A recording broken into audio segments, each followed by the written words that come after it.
Welcome back, Keepers of the Flame. Okay, I have a few newbies in the house. Aren't they beautiful? They smell amazing. So, today we're going to get into what I love the most, working with frequencies, energies, and vibration from nature. Join. Okay, so we just got through with shadow work, right? We just let everything we needed to go from the Leo new moon, and we are feeling because we dug in and we did the hard work and we looked at our shadow and said, I see you. We're going to sit down and have a little chitty chat. And that's what we did.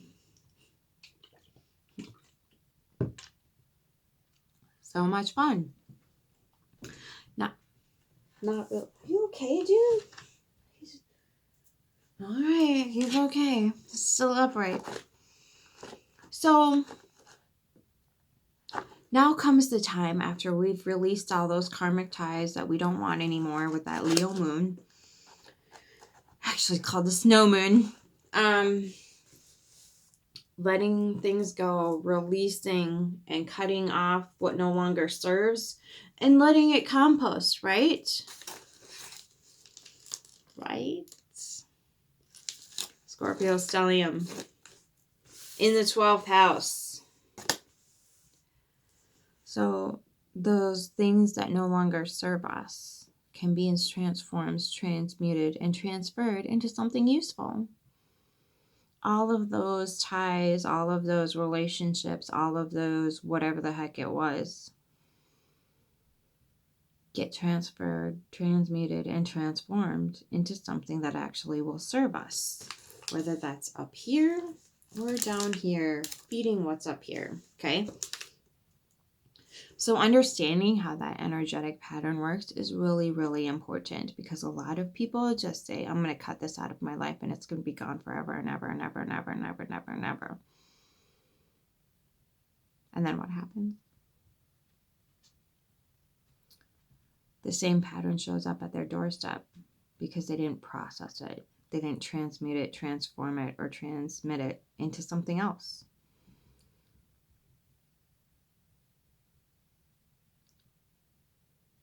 Okay, so this is why I kind of get a little ranty about people who preach passive, toxic positivity. It's a, pardon the pun, it's a grave misservice to humanity as a whole. We need to be careful with that. We need to be very, very careful, because that's going to cause a lot of problems for a lot of people.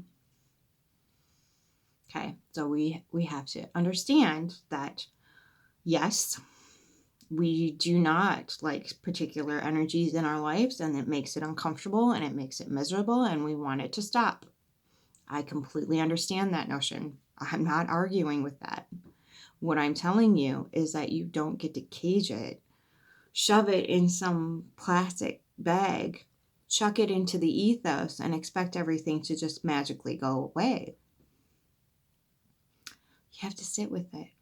You have to understand why it came in the first place, why it got there, how it got there, what was it there for? How can I bring this to a place of peace and sovereignty so it doesn't come back? You compost it, and then grow something better with it. Okay, so that's how it's supposed to work. You're supposed to transmute, transfer, and transmit the energies into something that's useful and productive for yourself, which means there needs to be a lesson and integration and a silver lining there. So that when spring does come around, your garden is absolutely stunning, darling. Okay, so that's the first lesson when we're dealing with things in the spring, which is my favorite time of year. Because it really is a self-reflection of like, okay, I worked really, really, really hard to sit with the pain. I worked really hard And it was brutalizing me to the point of just like, oh. But I sat with it and I asked it why it came to see me. And I asked it why it was there and how it got here in the first place. And how do we transfer this into something more beautiful? Okay, so breaking those thoughts, patterns, and ideas down into something. So you have something like this afterwards. This is like, this is manifestation at its finest. And if we could just tap into how this works, oh my gosh, life would be so much better. Okay, sorry, I'm done freaking out about how amazing. Okay, it still blows my mind. I have been doing this for almost 2 decades. And even before that, I just was blown away how beautiful nature was. I've always been that way. Just blown away.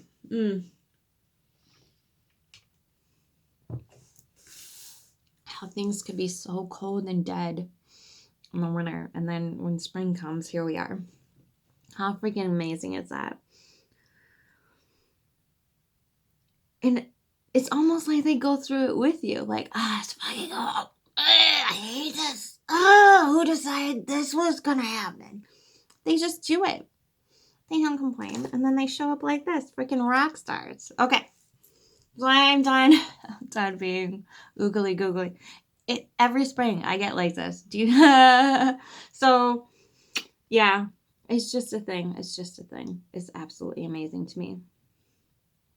And so I really, really tune into these energies and just go hard in the winter because it's so worth it, right? It's so worth it. Okay, I'm done ranting.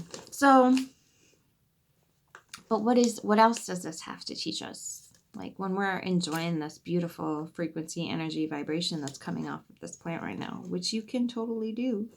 Here, let me take myself out of the shot. Go ahead, screenshot it, darling. There you go. I can be like, did you know just staring at the plant, you get the frequency, energy, and vibration? Dun, dun, dun. You can look up any plant you want. Whatever, oh, this is real cool. Whatever plant you're attracted to has that divinatory medicine for you. Okay, so plug that into the Google pipe and smoke it in this flower shop. Okay, sorry. So when you have a new experience with a plant, right? So say you've never dealt with hyacinth before. So hyacinth, keep your ever flame. Keep your flame, hyacinth. Okay, so this is how it's going to work.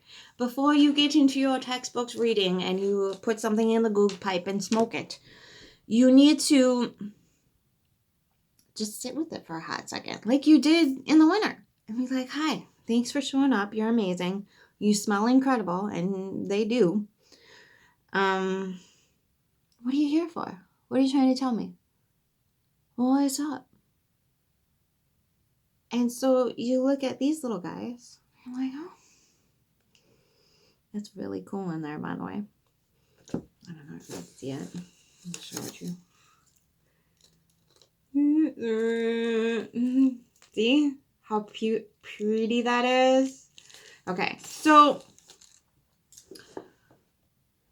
the leaves of the plant are going up and curving in a little bit. Almost like being a little bit protective of its blossoms still. Wanting to safeguard a little bit, but also wanting to reach up to the sun. So that's a really cool thing about the plant.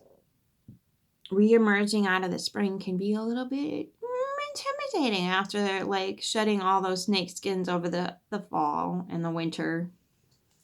And now having to come out feeling all vulnerable and very open and whatnot to new ideas, possibilities, and whatnot. So it can feel a little bit, so you might need a little protection there, right? That makes sense, right? That's okay.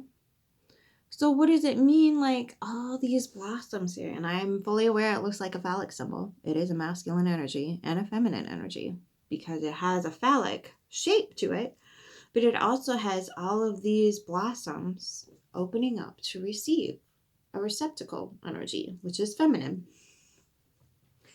So if we did our little due justice over the winter and it worked out okay, we're going to have both of those energies where we want to go out into the world, right, with our masculine energy and take action and do some stuff. And we're going to have our feminine energy in abundance, open and receptive to new possibilities, new ideas, new ways of being in the world, new ways of thinking in the world, new beliefs, new patterns, new relationships, new financial adventures, all opening up to us, right? All at once. Because there's some blossoms that have a very phallic meaning to them, but their blossoms only open a little bit at a time and they kind of go down, or sometimes they go up. And we can go through that later. But for right now, this is re-emerging out of the spring. I think crocus comes up first through the snow, at least in zone 5.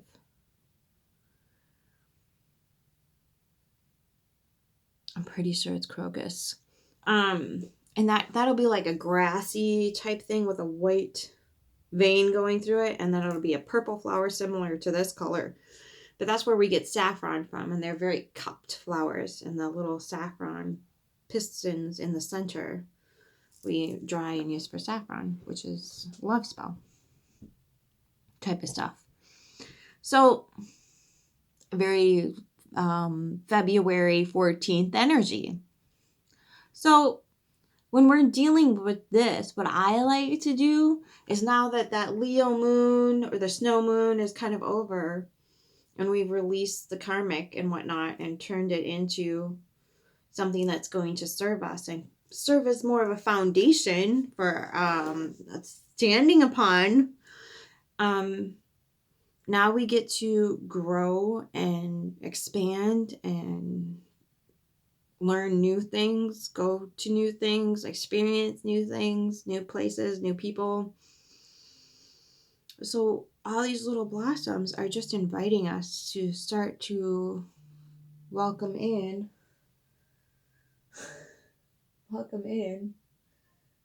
a energetic pattern of receiving those experiences. So what are we open up to?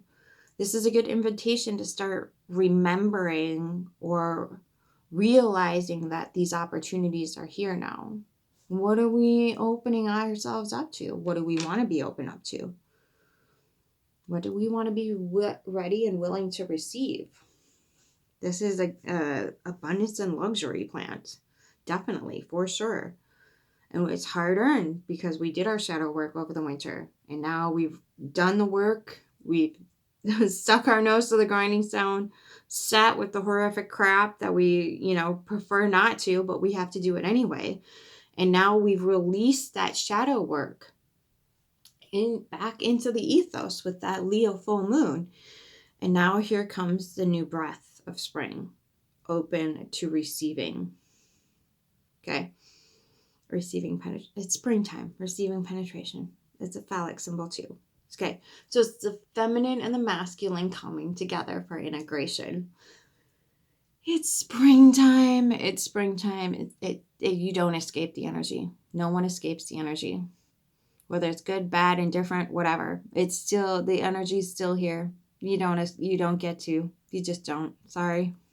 If you're breathing and alive, springtime is going to have its effect. And it comes back around in the fall too. So when we're experiencing these energies, we can transmute, transform, and transfer those as well. Because if we don't have a partner, we can ask the Cristo in our spinal column, which is the Cristo is the spinal fluid, to rise up in our system rather than just stay dormant and down there or be released for procreation. Okay. You can have your arguments in the comments about that one. So we just are receiving information from this plant that is asking us to take into account what we're open to receiving and where we want to take our energies, and where our energy is open and where our energy needs to be maybe cleaned a little bit if we didn't do all the shadow work or we missed something. We always, when you're cleaning something, you always missed it. You always like, oh shit, I forgot to clean underneath that thing. Dang it. It happens. It happens to everybody. So it's just remembering and reminding you that, hey, that shadow season has now come to kind of an end, and it's shutting down, and the releasing naturally occurs with you or without your intent. And if you miss something, it's okay. It's okay. But you're going to have to revisit it and come back to it and understand it on a deeper level. It's just asking you to be open to those possibilities and remembering the fact that sometimes things don't always look as they seem and they need to be reassessed. So like how, maybe you thought you had a shadow thing that you really needed to dig deep on, and you couldn't figure it out, and you're like, okay, I'm just going to release it and let it go to the cosmos. And then it comes knocking back on your door and says, hey, this was what actually was happening, and you didn't realize it, or you didn't see it, and you didn't understand it the first time around. So it's just revisiting your consciousness and saying, okay, can we be open to looking at this in a different way? Does that make sense? Okay. So maybe I like to make lists. I'm a list girl. So you make lists of like, hey, I'm open to receiving this. I'm open to thinking differently about this. I'm open to receiving gifts. That's a huge thing, especially when it comes to abundance and luxury. Because so oftentimes, especially nowadays, they're like, oh, well, skimp on this and skimp on that and skip on this. And I'm guilty of doing that too, to a certain extent.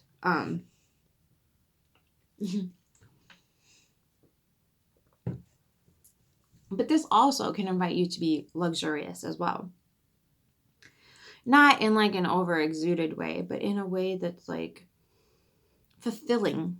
Like it's not like you're being greedy, but you're filling your needs, your wants, your desires in a healthy way. Not in some like, I'm going to have this addiction for the rest of my life. That's not even a need. That's just a need to fill a void that needs to be filled with something else.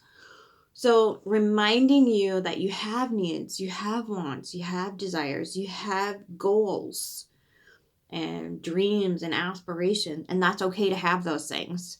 So many times that we're told, especially like in the, I don't know, in whatever guru community, that it's not okay to have a need. It's not okay to have something, a want, or whatever it is. You look at cancel culture, and nobody's allowed to be a human anymore. No one is allowed to screw up. No one. You have to be a perfect saint or you can F off. Now, to a certain extent, should you accept toxicity? No. But at the same time, we're all still human. None of us are saints, at least last time I checked. At least I'm not. So we are going to screw up. Things are going to happen. But it's how we respond to that, how we pick ourselves back up and how we dust ourselves back off.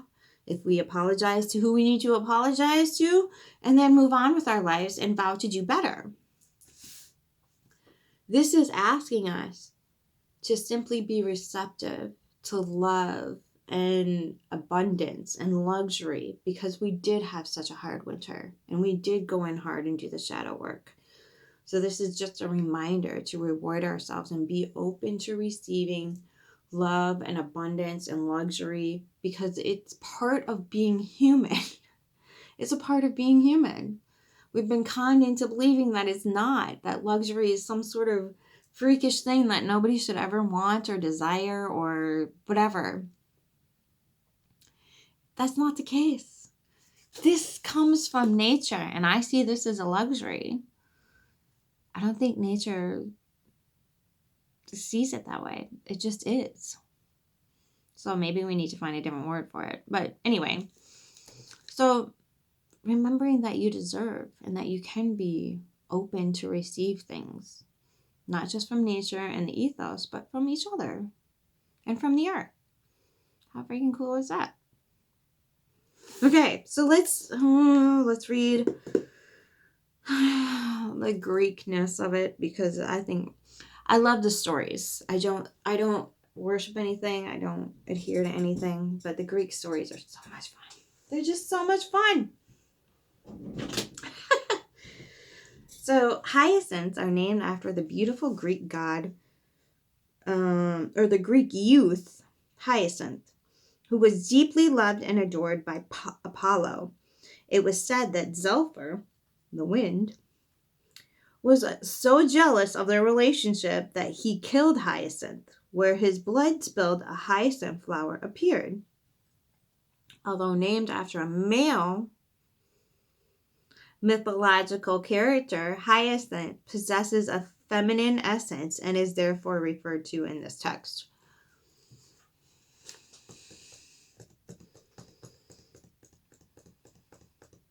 That's right. Two boys were in love. Long, long time ago. So, the magical uses for this are typically abundance and luxury. So sometimes we may unknowingly push abundance and luxury away because on some level we feel undeserving, when in fact it's just like a tree that receives nourishment from the earth and sun simply by virtue of being present and alive. Abundance and luxury are our natural state. On an emotional and vibrational level, magically working with Hyacinth reminds us that we are imminently deserving and helps us to receive prosperity and experience luxury as a matter of course. So this is you're gonna bring this into your environment, and it's gonna help you just remember that being open to receive things is okay. That's why I love these so much, because I do need the medicine definitely from these plants, because I have more of my masculine traits are active than my feminine traits. I'm trying to get in the frequency, energy, vibration of that. And express myself on more levels than just this, that, and the other thing. Now, I'm not saying this is the only way to express your femininity. That is so not true. It's ridiculous. But when I now look in the mirror, it's a reminder, and I like it. And it brings me joy and happiness, and it empowers me, and I go out into the world with more confidence, and I get a lot of compliments. And that's okay. There's nothing wrong with that. So remembering that it's okay to show up as yourself, all natural, and say, okay, this is just me. This is how I want to express myself in the world. And there's nothing wrong with it. I'm using what I have at my disposal to express myself. For some odd reason, some people have a really big problem with that. And it's unfortunate, because you have to remember that people that are objecting to that type of life are people that are just terrified to express themselves comfortably. And so you just have to keep in mind that being open to the possibilities and open to receiving data and information too. This isn't just a luxury thing, taking in all the different perspectives that come with being alive, right? And finding beauty in all of the things that maybe you were afraid to even look at. Finding beauty in those spaces, in those like little dark crevices that you thought were only ookie pooey, when in actually that's just a flower being attached to the stem holding it up. So on an emotional and vibrational level, magically working with Hyacinth reminds us that we are imminently deserving and helps us to receive prosperity and experience luxury as a matter of course. I think that's super important. I think, at least for me, it is. I think in a society that demands a lot and is, I think, more restricting now than ever, a lot of ideas and things that just to be kind of left alone for humans as an individual to decide. We just need to be open to letting people be who they need to be without interrupting that, as long as they're not doing any harm. I know. Who knew? Not just being open to receive luxury, but being open to the idea of living life in a more sovereign and independent and, I don't know, blissful manner. Because if anything, that's what these guys are about. So it also says attracting gifts. Charm and irresistibility. Most of us spend a good amount of time and money on things in the physical world that we hope will make us a bit more charming and irresistible. On the magic side of things, hyacinth blossoms can help us do the same. This can be especially helpful for those particular evenings or events when you really want to attract positive attention and shine your irresistible light. The potion below can help you in such occasions do just that. Please employ it only once per moon cycle, otherwise its effectiveness will be compromised. And besides, you've got to leave some of the attention for those other folks. I think I should have read this before. Okay, now I gotta give you the potion. While you're alone, add 4 drops of hyacinth essence to a glass of pink champagne or sparkling juice. Make a toast to yourself in the mirror and drink as you gaze at your reflection and marvel at your natural charm and considerable attractiveness.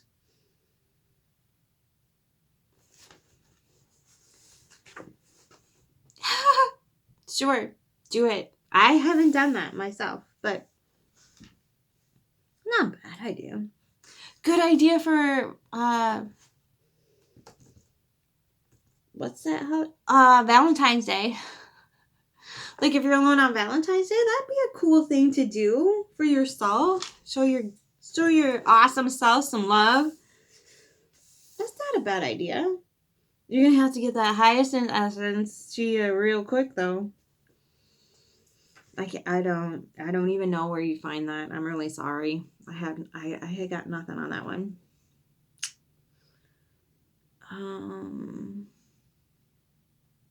Oh geez. We're gonna read this now because I'm a Scorpio, so I'm in the 12th house. In the French language of flowers during the Victorian era, hyacinth meant I love you, you destroy me. Well, I'm not suggesting that you go about destroying anyone by employing the hyacinth's awesome influential power. Oh, Lord.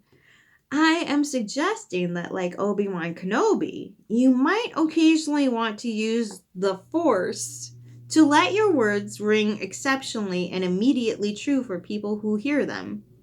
For example, this might be helpful during court cases while you're trying to escape the clutch of Darth Vader and his evil empire. Or any other time wielding a lot of influence might come in handy. Try incorporating hyacinth blossoms to spells or rituals designed for this purpose. Or add 3 drops of the flower essence to a glass of chilled hibiscus tea before drinking it. Empower it with your intention to dominate or persuade. That's you do what thou wilt, but you better realize there's consequences. And don't have anybody specific in mind. Be careful. The element for these is water. The gender is female, and the planet is Venus. So using things with discernment is super important, okay? So understanding that what you put out in ethos will come back to you on a much faster scale than it did before. because of the veil. What does that mean? So when you put something out that's inflicting on another's free will, you're probably going to have somebody else inflicting on your free will shortly thereafter. So keep that in mind when these things come about. You choose wisely, okay? What else? I think that's about it for the hyacinth. Ooh, the hydrangea. That's one of my favorites to work with. We can get into that on another episode, though. Let me know if you like these, if you want me to keep going through them. Probably gonna end up doing a lot of things for spring again this year. Planting, getting little fallings, all that good gravy. So, I think that's about it. I implore you to go work with your own plant medicine. It doesn't have to be hyacinth. It can be like daffodils or tulips or whatever bulb that comes up in the spring that inspires new life in you. Inspires you to come back to life. Come back from that shadow work area. Better, stronger, and more beautiful than before. So, with that being said, until next time, I love you and keep your flame.